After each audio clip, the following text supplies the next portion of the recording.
ॐ सदाशिवसमारम्भां शङ्कराचार्यमध्यमाम् अस्मदाचार्यपर्यन्तां वन्दे गुरुपरम्पराम् ॐ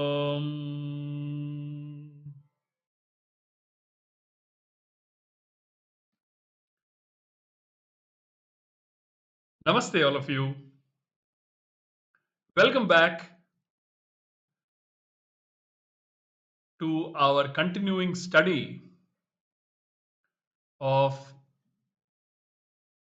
Shrimad Bhagawad Geetha from the divine pages of Poojya Swamiji's, Poojya Swami Dayananda Saraswati's Geetha home study course.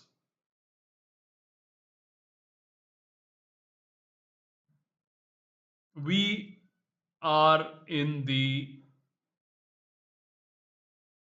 midst of the second chapter, the all important second chapter of Shrimad Bhagawad Geetha, in which Bhagavan Shri Krishna has begun the teaching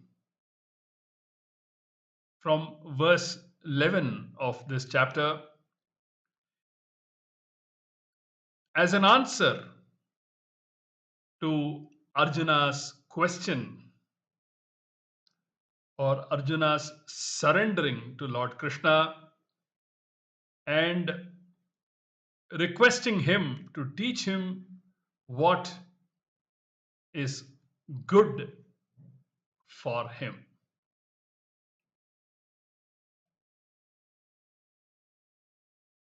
We must remember, I am sure that all of us do, but for the sake of continuity, we must remember Arjuna's position at the end of the first chapter. Arjuna, the great warrior that he was, the Kshatriya that he was, the most respected Kshatriya that he was,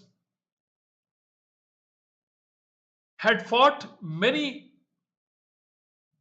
a battle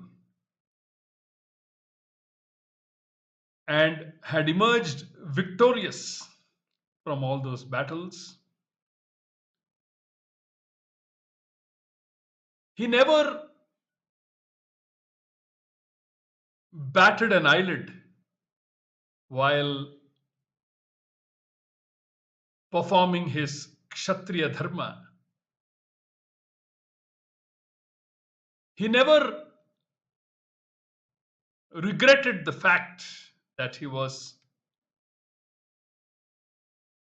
performing his Kshatriya dharma and even killing the enemy forces during such battles. He had no qualms about that.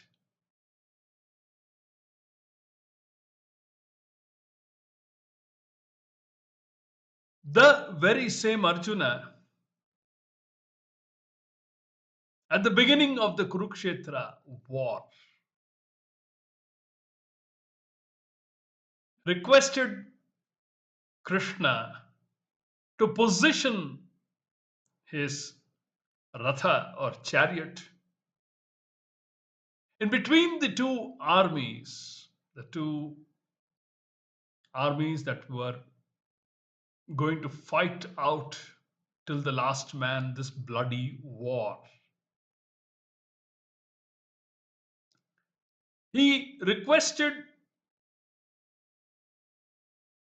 Partha Sarathi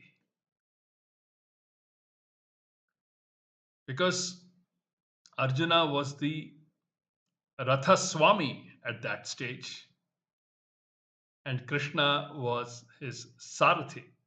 So, exerting his right, he requests his Sarathi, Partha Sarathi, Shri Partha Sarathi, to position his Ratha, chariot, the divine chariot, in between the two arrayed armies, so that he could get a clear idea and a clear view of the people he was to fight in this battle. It was not that Arjuna did not know who he was up against. Arjuna knew very well. And so, like a loyal Sarathi would do when ordered or requested, Krishna drove the chariot and placed it in between the two arrayed armies.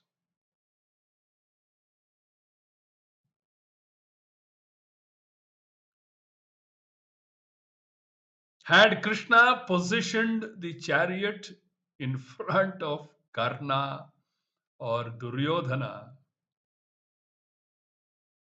he wouldn't have had any qualms at all to draw arrows and shoot them with his Gandiva. Shoot them at Krishna, at Karna and Duryodhana Adi. He wouldn't have thought twice. Because that is why he was in this battle.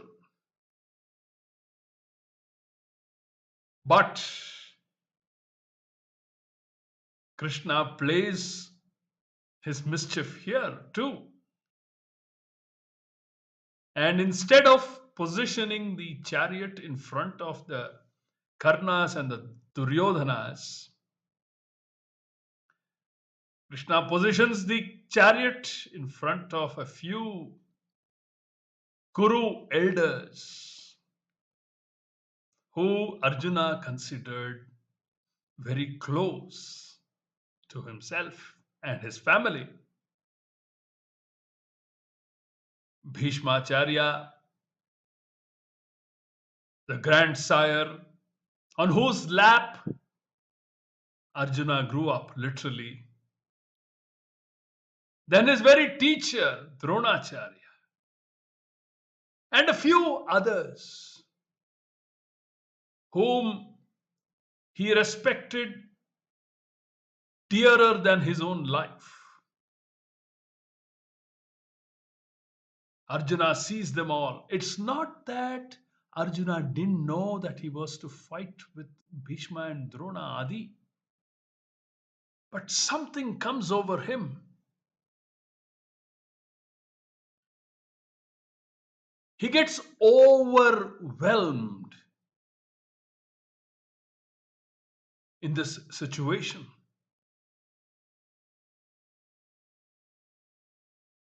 And his mind runs riot.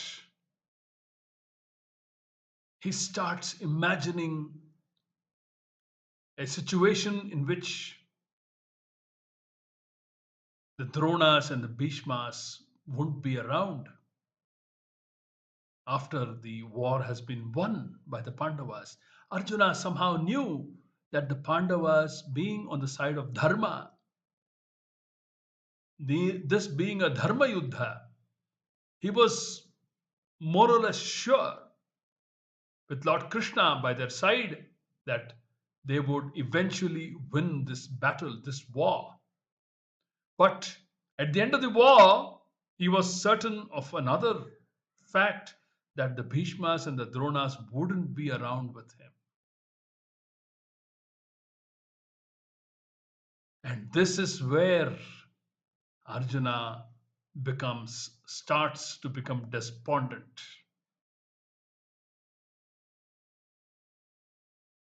Ahankara and mamakara get the better of him. He becomes emotional. And therefore, his sharp intellect begins to get clouded due to these two powerful emotional forces, ahankara and mamakara. Ahankara meaning considering himself to belong to a few people, and parallelly considering a few people who he considers belong to him. He belongs to them and they belong to him. And this completely drains him of his energy, his enthusiasm, his willingness to fight the war like a valiant Kshatriya that he was. And he poses all sorts of arguments to Lord Krishna. He talks about dharma. He talks about what would happen. What would be the consequences of this war, this bloody war? What would happen to their families? What would happen to Kula Dharma, etc., etc.? Arjuna goes on and on and on during the second half of chapter 1.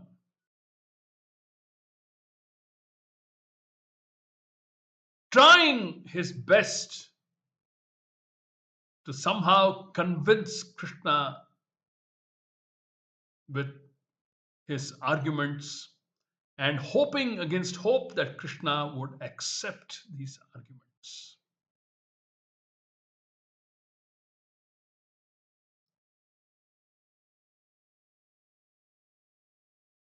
And finally, towards the end of the chapter, Arjuna says, Gandivam sramsate hastat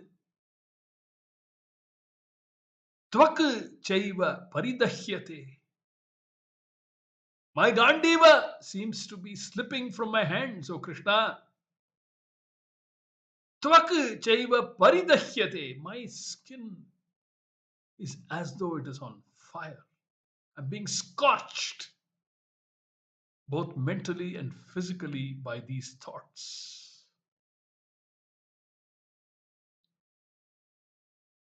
Having said so, Arjuna, shoka samvigna manasaha,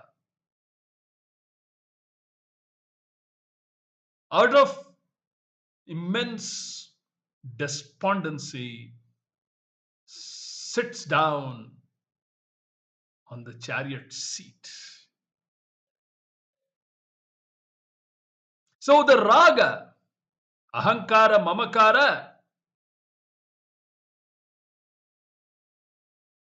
leads to shoka, despondency, sorrow.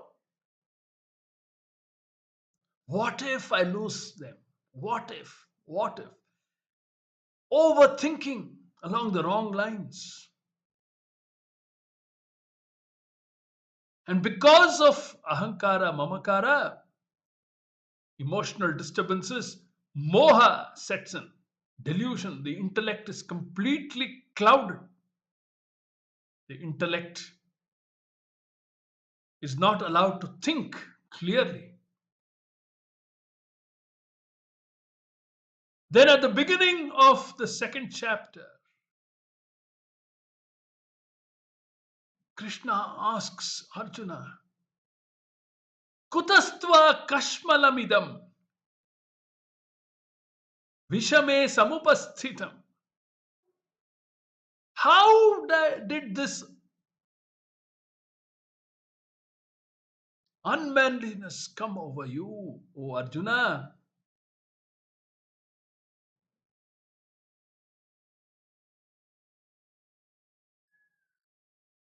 I thought you were a horse that I could back. Now you seem to be backing out even before the first conch has been sounded, even before the arrow has been shot.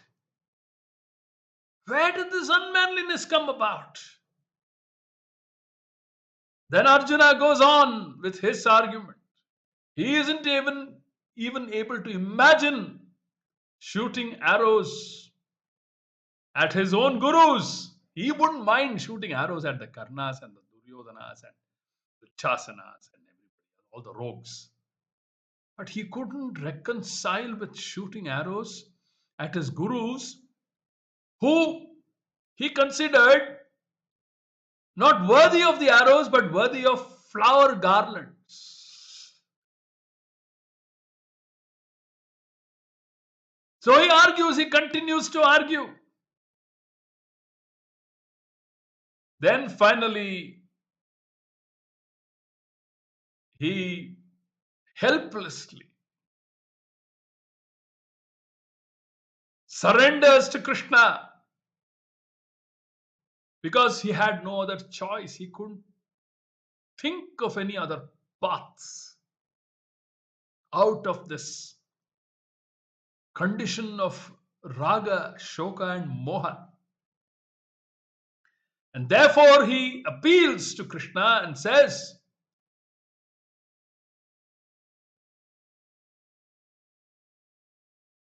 Yat shreyasyan nishchitam bruhi tanme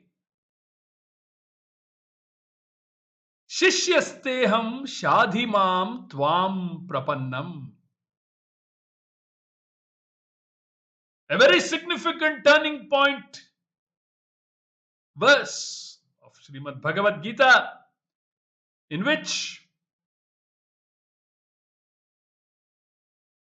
Partha Sarathi, Shri Partha Sarathi, becomes then and there Jagat Guru, Bhagavan Shri Krishna, and the Ratha Swami, Arjuna, now becomes the student Arjuna, who has surrendered rightfully, thoughtfully at Jagat Guru's feet, pleading with him to teach him what was Shreyas. Yat Shreyasyan nishchitam bruhi tanme, he says. Tell me for sure what is good for me. Shishyasteham shadhimam tvam prapannam. Please teach me. Shadhi means to teach.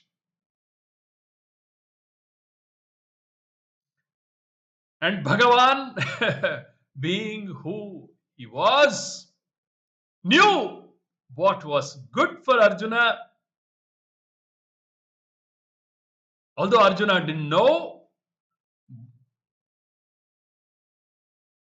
what Shreyas really meant, but Bhagavan, being what he was and is, knew what the ultimate good was for Arjuna and the rest of humanity.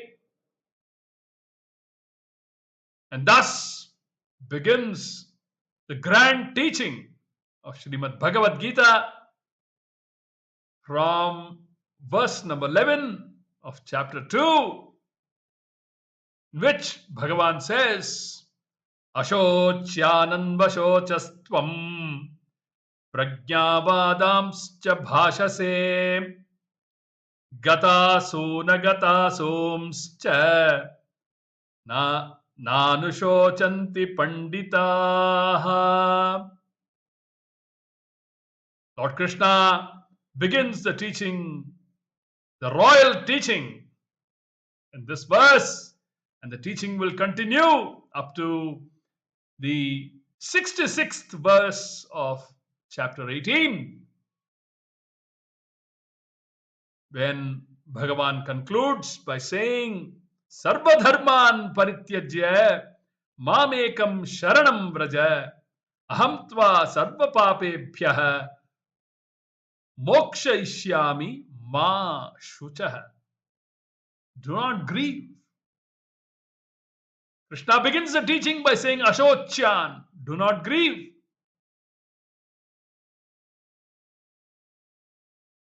And he ends by saying, do not grieve. Because grief is not your nature. You are Ananda Swarupa. This is the teaching Krishna begins with. In the first section of chapter 2, from verse number 11, going on up to verse number 25 of this chapter, in which the teaching is focused on Atma Jnanam, to discern Atma from Anatma. And in the course of the study, we have completed verse number 21 in the last academic year. We will enter verse number 22 from the following capsules and take our study forward. Hari Om.